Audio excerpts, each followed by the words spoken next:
Hey, what's up everyone, it's Joypadjake here and welcome to our next retro game review. Today's review will be of Donkey Kong Jungle Beat, which released for the GameCube in 2004 and was later ported to the Wii in 2009. For this specific review, I'll be looking at the Wii release. Let's swing into the story for this game, shall we? It's on like Donkey Kong! The story for this game is mostly straightforward. It begins with a herd of hooligans wreaking havoc on all the residents of the jungle. These baddies then lay claim to the kingdom and take everyone's bananas as their own. Donkey Kong is then brought in to save the day, only this time it's everyone else's bananas that have been stolen and not his. Good thing too, fella's gotta eat.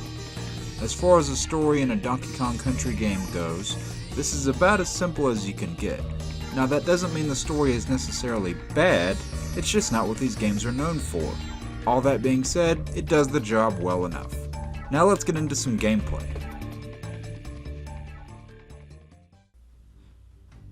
The Wii version of Donkey Kong Jungle Beat has very different controls than those on the GameCube.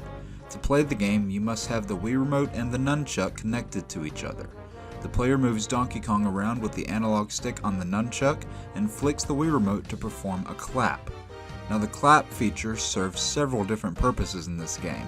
These features include sound wave attacks, ground slaps, activating checkpoints, and many more. During certain parts of the game, you'll be forced into a QuickTime event by touching a certain object or enemy, where you must proceed to beat the tar out of said object or enemy, ranging from obstacles blocking your way in the level to certain enemies that can only be beaten via these QuickTime events. At the end of each level, excluding bosses, you must shake the Wii Remote and nunchuck mercilessly back and forth to collect as many bananas as you can, which will add to your overall score at the end of the world. Needless to say, there's a lot of waggling in this game, and I mean a lot. My poor arms. With that out of the way, let's move on to the design. Alright, I admit, I may have been pretty critical up to now, but the design is one aspect of this game that I cannot complain about. The levels in this game are so pleasing to the eye. What I think really works about the aesthetic of the levels in this game is that the environments all blend together nicely, with no two aspects competing with each other for the attention of the player. Some of the best designed stages in this game include Arctic Plunge, Rumble Falls, Battle of Stormhill, Banshee Swamp, which feels a lot like Donkey Kong meets Luigi's Mansion by the way, and my personal favorite in the game, the Pristine Sea. Despite certain levels in this game having similar design aspects to others, each level finds a way to be distinct and unique from its contenders, which certainly adds some charm to the game for yours truly.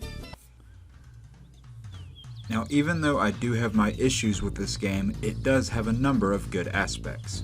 As previously stated, the visuals are very pleasing to the eye, the game has exceptional music, the controls are easy to learn, and the game introduces brand new enemies, bosses, and animal buddies to the series. Not to mention certain worlds are top tier. There are so many worlds in this game that are fun to play, others that are not, but we'll get to that later. And my personal favorite of the worlds in this game is, bar none, the Pineapple Kingdom.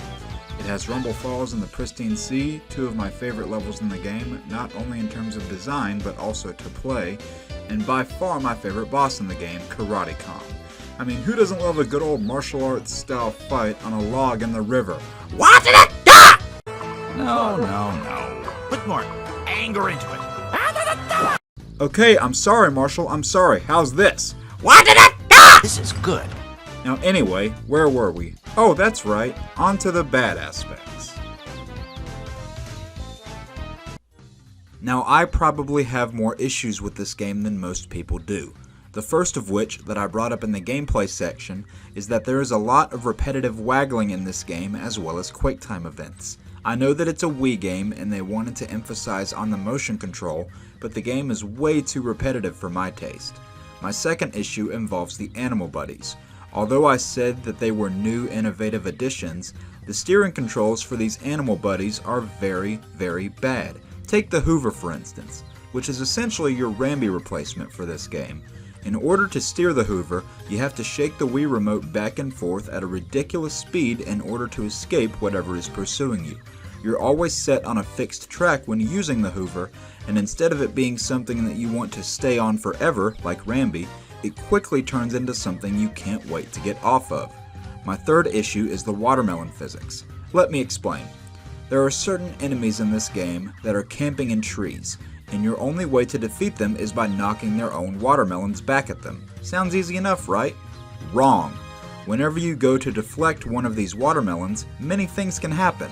You can either send the watermelon where you want it to go, still make contact with the watermelon but send it in a completely random direction, or fail to make contact with the watermelon altogether and send it into the air with a clap attack.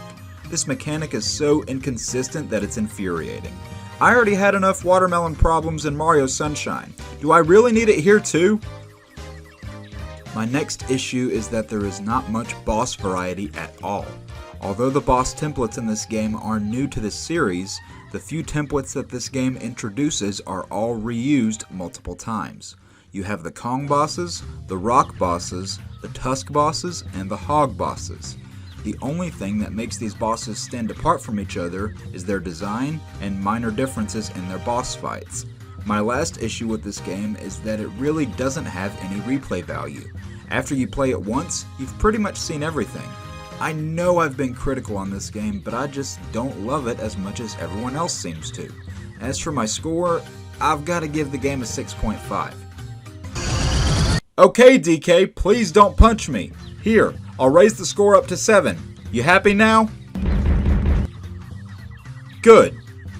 Thank you all for watching this review. I hope you all enjoyed it. My take isn't the right take, it's just mine, and feel free to share yours down in the comments. Also, if you enjoyed this review, please drop a like and hit that subscribe button if you want to see more. Stay tuned for our next retro review, and stay frosty.